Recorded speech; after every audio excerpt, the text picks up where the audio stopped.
அது மேலகிருதா ராகம் இல்லையா, கரகரம். ஆமா, அதனால இது அதுக்கு அப்ளை ஆகாது. இது கரகர பிரியா கிடையாது. இல்ல இல்ல. Right, okay. But why did you think of Kharaharapriya when we were playing this? Sorry ma'am, நான் எப்படி அந்த ஹிந்து கல்யாணி சாரி மோகனத்துல இருந்து என்னென்ன ராகம் டெரைவா இருக்குன்னு பார்த்தேன். இல்லப்பா, இப்போ கரகர பிரியா ஏன் உங்க மைண்ட்ல வந்தது? இந்த ராகத்துல இப்ப நீங்க ப்ளே பண்றதுல பா இல்லை சொன்னீங்க, பட் வேற என்ன ராகம் இருக்கு, வேற என்ன ஸ்வரம் இருக்கு அதுல? கரகர பிரியாக்கு மேட்சிங்கா? இல்ல, அந்த மேட்சே கிடையாது. சாதாரண காந்தாரம் இருக்கே. சாதாரண காந்தாரம் மேட்ச் இருக்கு. ஐ அம் சாரி, சாதாரண காந்தாரம் மேட்ச் இருக்கு. Why Karagara came into your mind? Why Karagara Priya came into your mind is because you played Sadharana Gandharam now. Till now you are playing Antara Gandharam. Exactly. Right? So Karagara Priya relate பண்ணினீங்க, but Karagara Priya இல்லைன்னு ஏன் சொன்னீங்க? ஏன்னா அது சம்பூர்ண ராகம், இது சம்பூர்ணம் இல்லைங்க. Okay, Sampurna means what? All the swaras will come.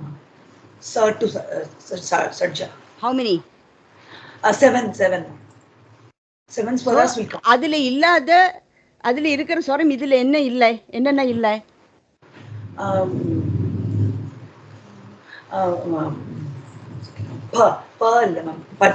அதுக்கு முன்னாடி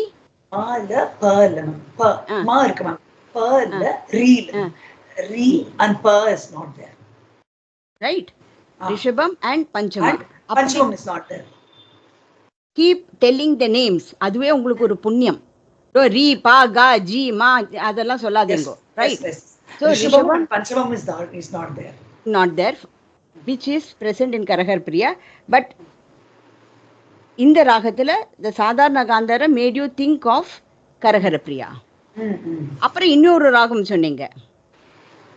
Sorry, Hindonam. ஆமா. How did you think of that?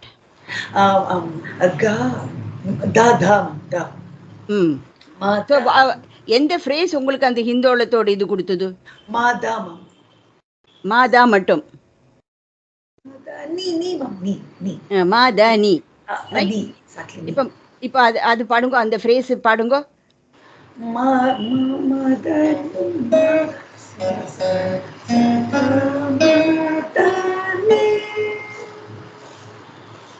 That is Hindolam. Yes, ma'am. That is Hindolam. Exactly.